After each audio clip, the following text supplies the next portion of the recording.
दो सांपों की कथा। प्राचीन काल में एक वैभवशाली नगर था जिसके राजा का नाम देवशक्ति था। एक बार राजा के पुत्र के पेट में किसी कारण से एक सांप घुस गया। राज्य के विद्वान वैद्यों ने राजा के पुत्र का उपचार किया, पर उसके स्वास्थ्य में कोई सुधार नहीं हुआ। राजकुमार का शरीर धीरे धीरे सुस्त होता जा रहा था। ऐसे में राजा की चिंता बढ़ती जा रही थी। उसे लगा कि वह अपने बेटे को खो देगा। पिता को इतना चिंतित देखकर राजकुमार परेशान हो गया, इसलिए उसने निराशा में अपना गृह राज्य छोड़ दिया और एक साधारण भिखारी की तरह दूसरे राज्य में एक मंदिर में रहने लगा। वह राज्य राजा बलि का था और उनकी दो युवा सुंदर बेटियां थीं। वे दोनों कन्याएं प्रतिदिन अपने पिता को प्रणाम करने जाती थीं। उनमें से एक राजा को प्रणाम करते हुए कहती, जय हो महाराज, आपकी कृपा से संसार में सब कुछ समृद्ध है।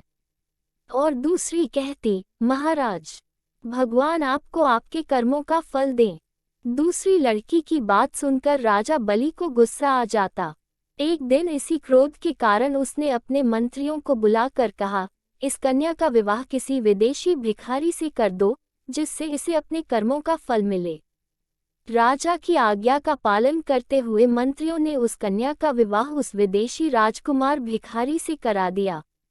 राजकुमारी उसे पति मानकर उसकी सेवा करती थी और दोनों ने वह राज्य छोड़कर अन्यत्र एक तालाब के पास अपनी कुटिया बना ली। एक दिन उसकी पत्नी पास के गांव से भोजन की सामग्री लेने गई हुई थी। जब वह सामग्री लेकर दोबारा अपने आश्रय स्थल पर पहुंची तो देखा कि उसका पति एक बिल के पास सो रहा है। उसके पति के मुंह से एक फनियल सांप निकला और हवा खा रहा था। तभी उस बिल से भी एक सांप निकला और दोनों सांप आपस में बातें करने लगे। बिल वाला सर्प पेट वाले सर्प से कहने लगा, दुष्ट, इस राजकुमार का जीवन क्यों नष्ट कर रहा है? पेट वाला सांप बोला, तुम भी तो इस बिल में पड़े सोने के कलश को दूषित कर रहे हो। बिल वाले सांप ने कहा, क्या तुम्हें ऐसा लगता है कि तुम्हें पेट से बाहर निकालने की दवा कोई नहीं जानता? यदि कोई राजकुमार को जीरा और सरसों का काढ़ा पिला दे तो तुम पेट में ही मर जाओगे। ये सब सुनकर राजकुमार के पेट के भीतर का सर्प बोला, यदि कोई मनुष्य आकर तुम्हारे बिल में गर्म तेल डालेगा तो तुम मर जाओगे, तब वह सारा खजाना ले सकता है। इस तरह दोनों ने एक दूसरे के राज खोल दिए। राजकुमारी दोनों की बातें ध्यान से सुन रही थी। दोनों के बीच बातचीत के बाद दोनों सांप अपने अपने स्थान पर चले गए। इसके बाद राजकुमार की पत्नी ने सबसे पहले पति को जीरा और सरसों का काढ़ा पिलाया। काढ़ा पीने के बाद राजकुमार के अंदर का सांप मर गया और वह धीरे धीरे ठीक होने लगा। कुछ दिनों बाद राजकुमार की पत्नी ने सांप की बिल में गर्म तेल डाल दिया जिसमें खजाना था। गर्म तेल से बिल के अंदर का सांप मर गया और फिर राजकुमारी ने अंदर रखा खजाना निकाल लिया।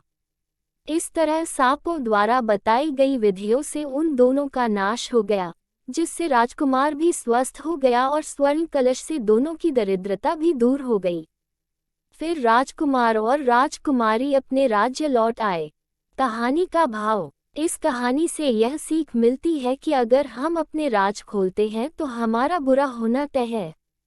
हमें उम्मीद है कि आपको हमारे द्वारा साझा की गई पंचतंत्र की कहानी दो सांपों की कथा पसंद आई होगी। इसे अपने दोस्तों के साथ शेयर करें।